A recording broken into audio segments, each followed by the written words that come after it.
ہم نہ فرشتے کو پکار سکتے ہیں اور نہ کسی ولی اللہ کو پکار سکتے، پکارو اللہ کو۔ قال ربکم ادعونی استجب لکم ان الذین یستکبرون عن عبادتی سیدخلون جہنم داخرین۔ تمہارا رب کہتا ہے مجھے پکارو، مجھ سے مانگو، میں تمہیں دوں گا، تمہاری دعا سنوں گا، قبول کروں گا، اور جو بربرائے تکبر مجھ سے نہیں مانگتے وہ جہنم میں داخل ہوں گے ذلیل و خوار ہو کر۔ حضور نے ایک بات مجھے متن یاد نہیں ہے، بہت پیاری فرمائی، دیکھو انسانوں سے تم مانگتے ہو کچھ تو ایک دفعہ تو اس کے ماتھے پر تیوری پر بل پڑ ہی جاتا ہے، یہ کیوں میرے سامنے ہاتھ سوال کیا، کیوں مجھے سے مانگ رہا ہے، چلیے بعد میں کچھ وہ دے ہی دے، لیکن ناگوار گزرتا ہے۔ ارے اس سے مانگو جو کہتا ہے کہ مجھ سے مانگو اور میں دوں گا، وہ نہ مانگنے پہ ناراض ہے، اس سے نہیں مانگتے۔ رات کے آخری ساعتوں میں، یا جسے آپ کہتے ہیں the small hours of the morning، حدیث میں آتا اللہ نزول جلال فرماتے، جس کو ہم نہیں جانتے کیسے نزول ہوتا، ذات باری تعالیٰ اس کے متعلقات کے بارے میں جو بات آ گئی قرآن میں حدیث میں وہ ہم مانتے ہیں، کیسا یہ ہم نہیں جانتے، اس کا ہاتھ ہے کیسا ہم نہیں جانتے، اس کا چہرہ ہے کیسا ہم نہیں جانتے، اس کی ساق ہے، اس کی پنڈری ہے کیسی ہم نہیں جانتے، وہ سنتا ہے کیسے سنتا ہے ہم نہیں جانتے، کیا اس کے کان ہے، کیا اسے بھی ساؤنڈ ویوز کی ضرورت ہے سننے کے لیے، وہ دیکھتا ہے کیسے دیکھتا ہم نہیں جانتا،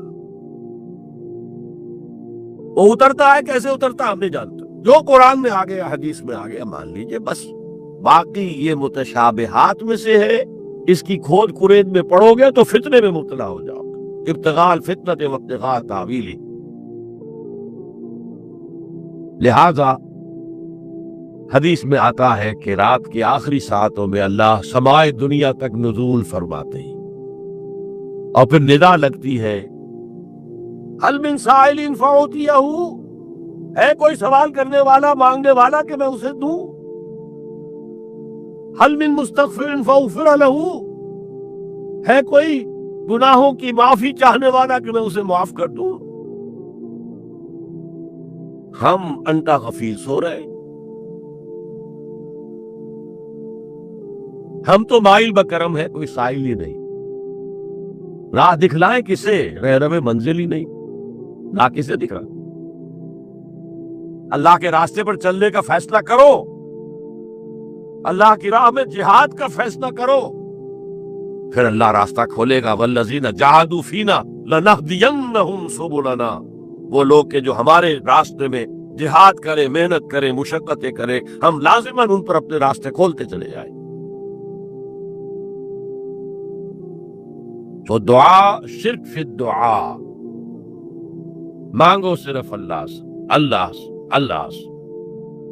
وہ چاہے کسی فرشتے کے ذریعے، چاہے کسی فوت شدہ ولی اللہ کی روح کے ذریعے سے،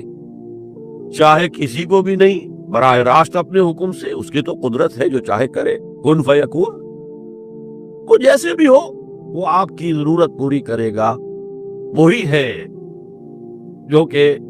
مشکلات کو حل کرنے والا ہے، وہی ہے کہ رزق دینے والا ہے، وہی ہے جو مرض سے شفا دینے والا ہے، پکارو اسی کو، مانگو اسی سے۔